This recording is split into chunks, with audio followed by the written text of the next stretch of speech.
Yes, lads, welcome back to the channel. What a weekend of football we've just had. The Championship is back. League One and League Two delivered again.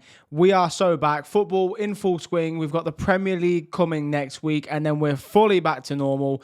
I do have a Premier League's predictions episode coming out on Tuesday. I've gone through it today, decided who's going to go where. I think I'm happy with it. There may be one or two changes before I film tomorrow, but yes, that is coming on Tuesday, so keep an eye out for that. But in regards to the EFL, as I say, a great weekend of football. In this video, I'm going to pick 3 games from each league, talk about them, give my thoughts, and we'll also see how I did in terms of my predictions and what actually happened for the other games too. As well as that, for each league, I'm also going to give my player of the week, team of the week, biggest disappointment and shock result. Up first, in League 2, we are going to go for Barrow versus MK Dons. MK Dons needed to bounce back. It was a disappointing first game of the season against Oldham. Great point for Oldham, not so great point for MK Dons, and they did bounce back. Was it pretty? Absolutely not, but did they get the job done? And more importantly, did they get the 3 points? Yes, they did. The game finished 2-0 to MK Dons, and maybe it should have been 3. Last week against Oldham, there was a penalty shout that wasn't given.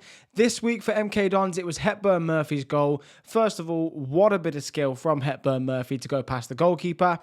Did it go out? I personally don't think it did. It begs the question, do we need technology to help us determine if the ball has gone out? Of course, we have got goal line technology. Do we need to see the referees get a different notification if the ball does go out of play? Maybe the linesman, just something to help the officials, because I think they got it wrong here. But ultimately, it didn't matter. Alex Gilby with the first goal, very well taken goal. Callum Patterson as well, proving why he's too good for this level. Came in late, absolutely smashed the ball into the bottom corner. Very nice finish, but I would just say MK Dons just looked all right. Paul Warne still with work to do. It is a slow start, but as I said, 3 points, all that matters for them. And I just wanted to cover that as the league's favourite, just to give a bit of insight in terms of how they're getting on. And it is a slow start, so let's see if they can bounce back next week. Up next, I went for Tranmere versus Shrewsbury. 4-0 to Tranmere was the final score.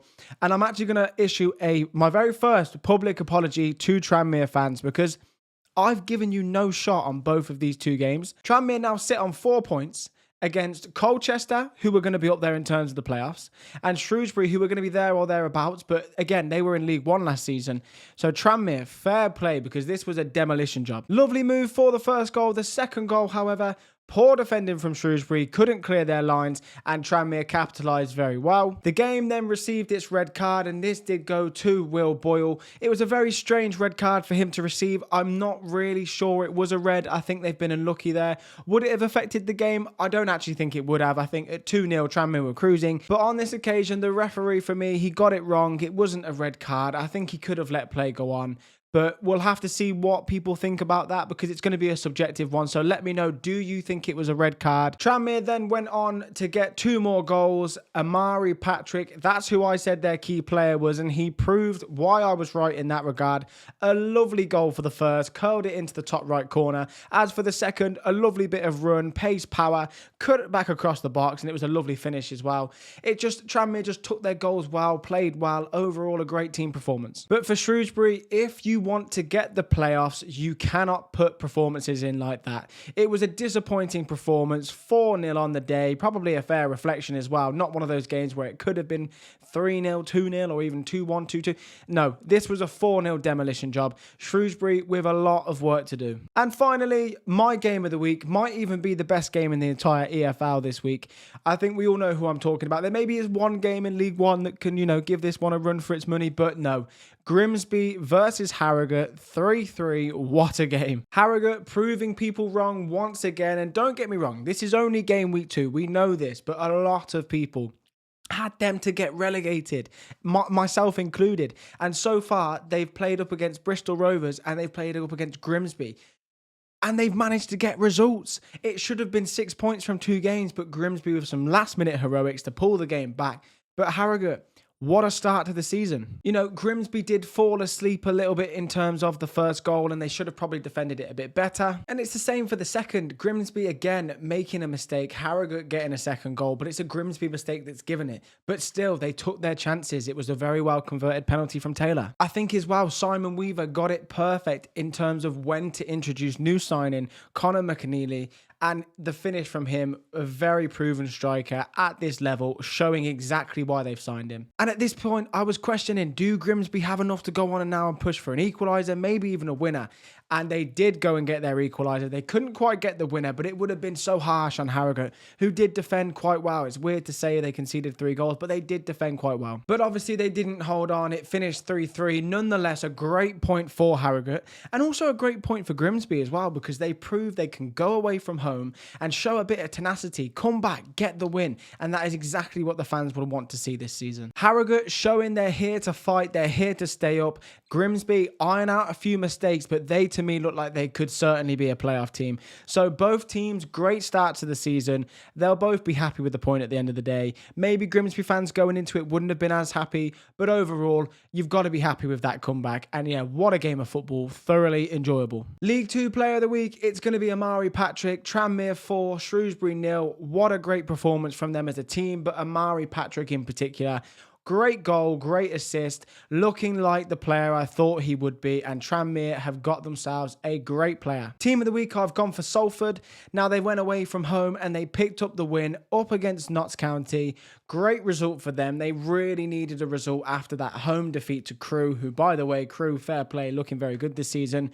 But Salford had all the answers, got the job done. It's a massive 3 points for them. Biggest disappointment, it's going to be Crawley Town, who I think are my early contender for a team to be in trouble, because what's going on? They should really be wanting to get 3 points against Newport, who in my opinion, they're one of the worst teams in the league, and they didn't get it. It's a disappointing result, and it's also another disappointing week for Crawley. And Crawley fans, let me know, are you worried it could be another relegation? Shock result is going to be Harrogate versus Grimsby. 1 for Harrogate in terms of them being able to get 3 past Grimsby and put a great performance in, but 2 for Grimsby's comeback. For me personally, I never expected Harrogate to score 3 goals, as well as I never expected Grimsby to come back in the position they were. So a shock result, it provided the entertainment, and it was also game of the week for me. League 1 now, and we are going to start with Bolton versus Plymouth. Bolton, a home win, exactly what they would have wanted from this game. Plymouth, another disappointing result. It was far too easy, and it was poor defending that led to the Bolton first goal. The second goal was a good finish from Burstow in all fairness, but regardless, Plymouth just didn't look at the races. Bolton effectively made beating Plymouth look easy, and that shouldn't be the case. Plymouth, 3 shots the entire game. There has to be improvements. There's just something not quite working with this team. Only 2 games in, which is fine. They need to bounce back quickly. They've got QPR up next in the cup. That's going to be a big test that I expect them to lose. They've also then got Lincoln away from home, another result that I think they may struggle with. So Tom Cleverley has to get this sorted ASAP before it becomes a bit of a problem. Again, we're only 2 weeks in. I'm not going to start pressing panic buttons, and neither should any Plymouth fans at this point. But you can't argue 3 shots when you dominate the ball as much as they did. Bolton just had their number. I said last week Bolton would carve teams open. They carved Plymouth open twice. Plymouth fans, you must be a little bit worried and wanting to see the team turn it around. Up next, we've gone for Exeter versus Blackpool. A very interesting game. Exeter hadn't actually beat Blackpool since 2001, which when I heard that, I thought that was a crazy stat. But they finally did now. And what a way to win. 4-1 winners on the day. And they really did dismantle Blackpool. But there is one common theme for Blackpool yet again this week. That is 7 goals conceded in 2 games. And it's the defence. And it's the errors that are leading to the goals that are causing this much trouble.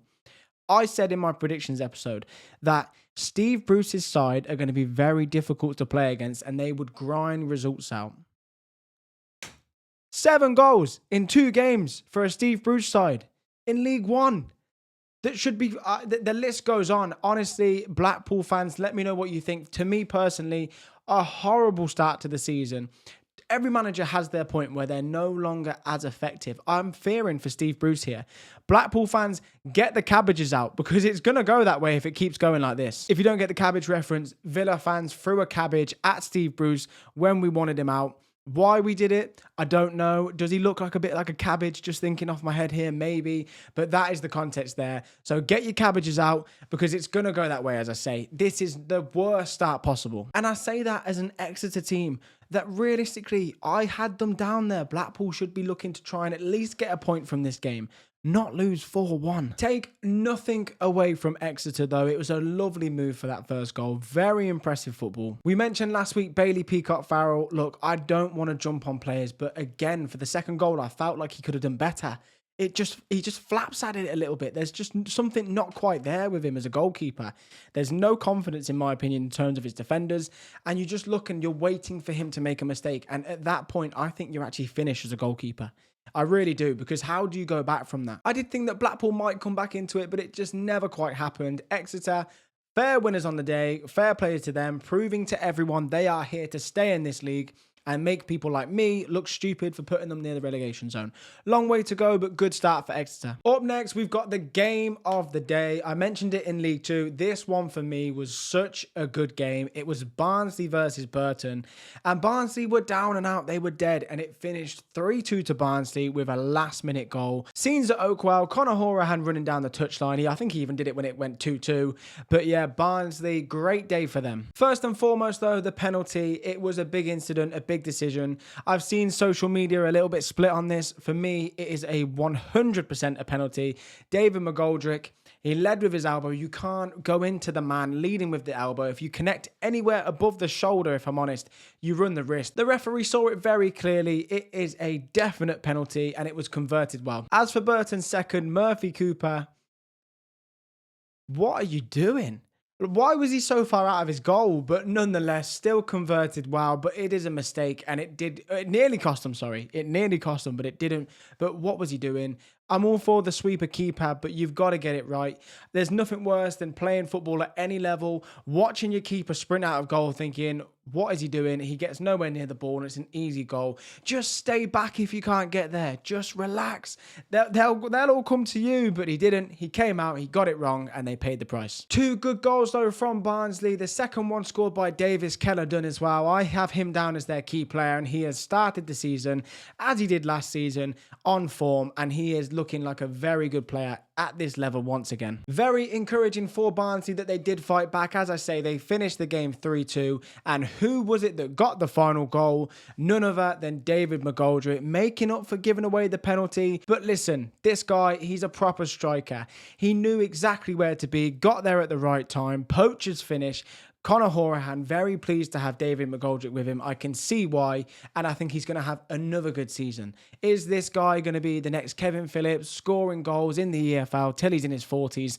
I think he might be. League One Player of the Week, I did give it to Jack Diamond. I thought his assist was very good. His goal was even better. Stockport got the better of Wycombe 2-1 on the day. And I just feel as though he was instrumental in the win. It was a big 3 points for Stockport against the Wycombe side that are still a good side, even if I don't think Mike Dodds is the best manager. But yeah, a great performance from Stockport in general, but particularly Jack Diamond. Team of the week, I have gone for Barnsley. Plain and simply, fair enough, they conceded 2 goals, but to come back in the way they did was phenomenal. That is what you look for when you're picking playoff winners, when you're picking teams to push towards the automatics. I'm not saying they will, but it's form like that. It's results like that, grinding out games that gets you there. Great start for Barnsley. Biggest disappointment, it had to be Plymouth. 3 shots all game. Tom Cleverley's side don't really look a threat at all. Dominated the ball, but realistically, there's no use doing that if you're not going to create chances, which they didn't. They have a big few weeks coming. Tough fixture list ahead. They need to turn it around ASAP. Shock result, it's going to be Exeter versus Blackpool. As I say, 7 goals conceded in 2 games for Blackpool. 4 of them coming away at Exeter. And it's not that Exeter won, it's the manner of which that they won. Blackpool, defensive howler after defensive howler this season. That continued. They have to sort this out. Is Steve Bruce the man, or has his time been and gone?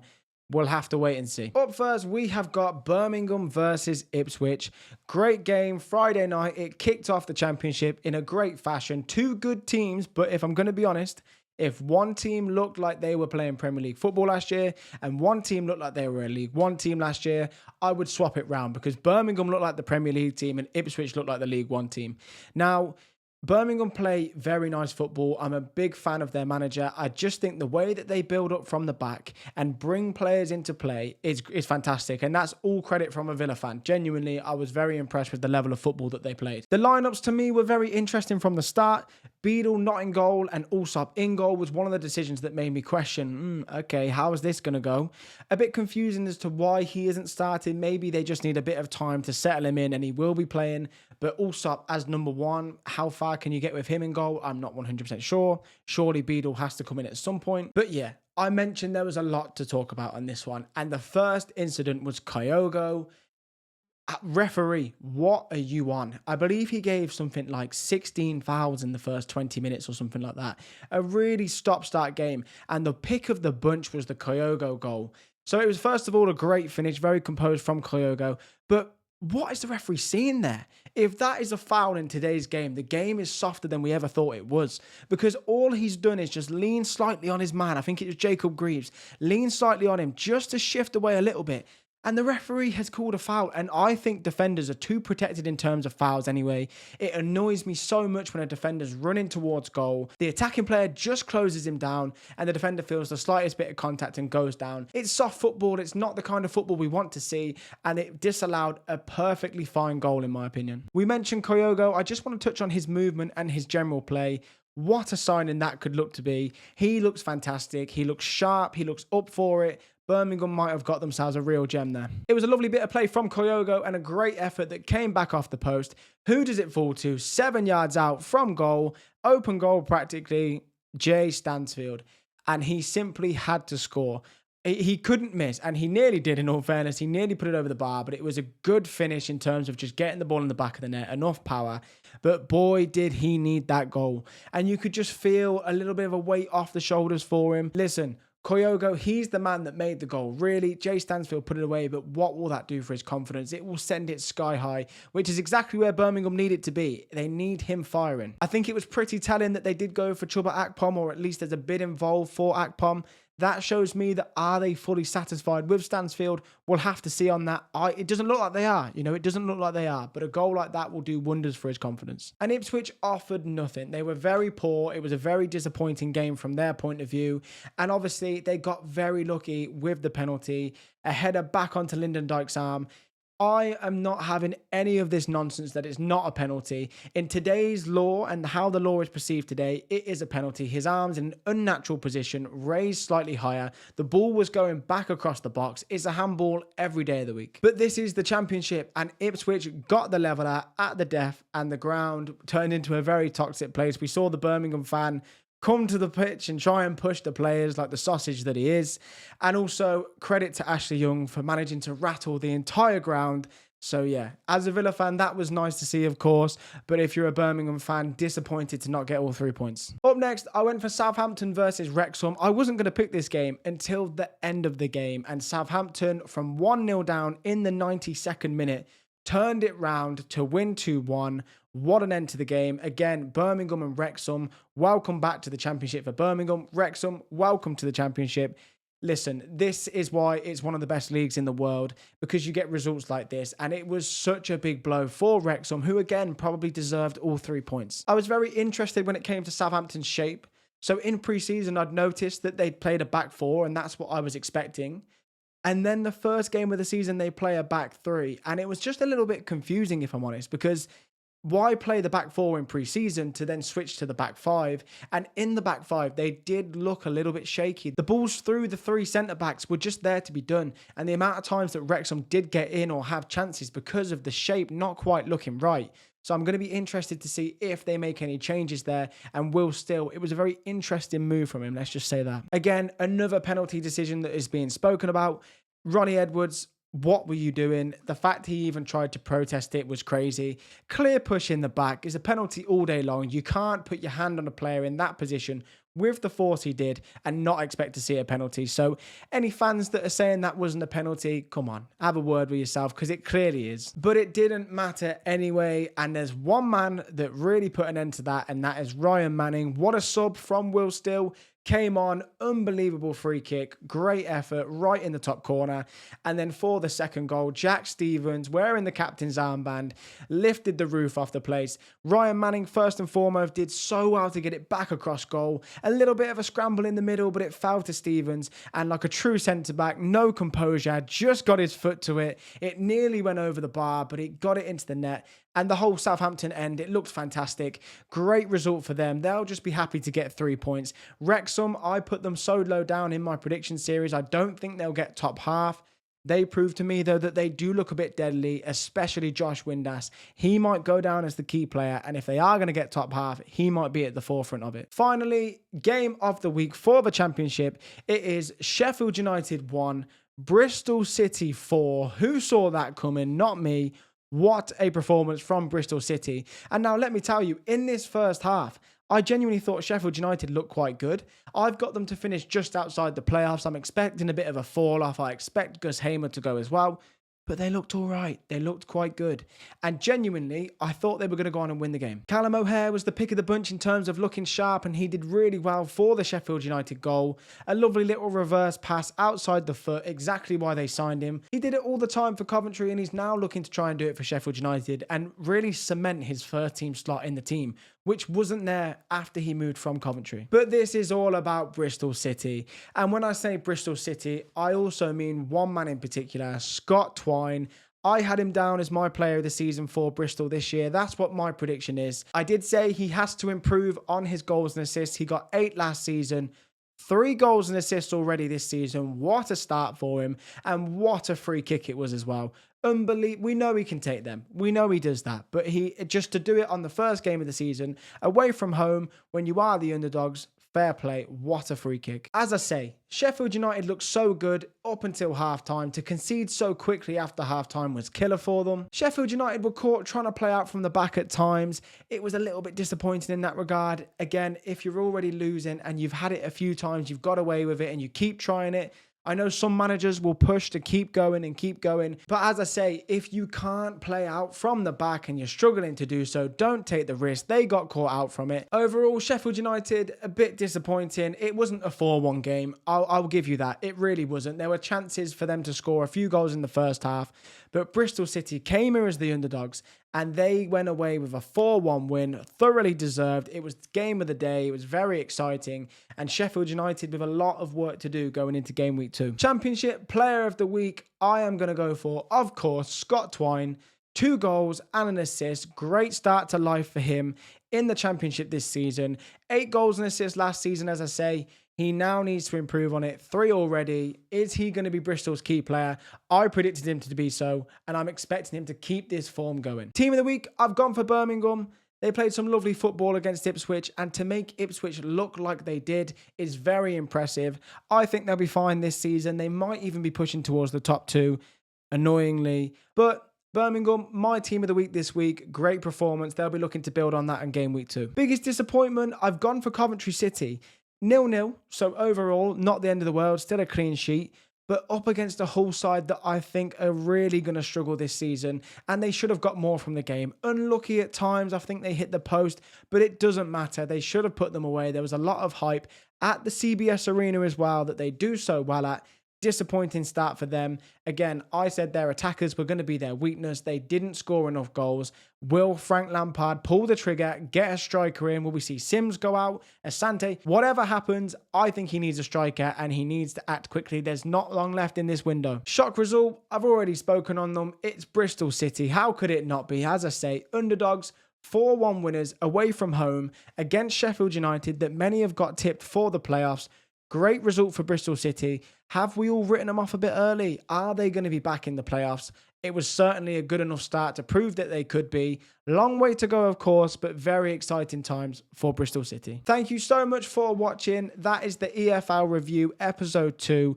We're going to be back next weekend when we have the EFL to do, but also the beginning of the Premier League review. So this week coming, I've got Premier League predictions, as I say, coming out on Tuesday. Very excited to show you all who I've got where. Where will I put Aston Villa? Am I going to put them in the top 4? You'll have to wait and see. But other than that, we've got the EFL preview, the Premier League preview coming. I'm also going to show you my FPL team this week. So we've got lots of content coming. If you're enjoying the content, please do subscribe. Give it a like. I really appreciate it. The support so far has been fantastic, especially on the Championship predictions video. Had some lovely comments, so really do appreciate that.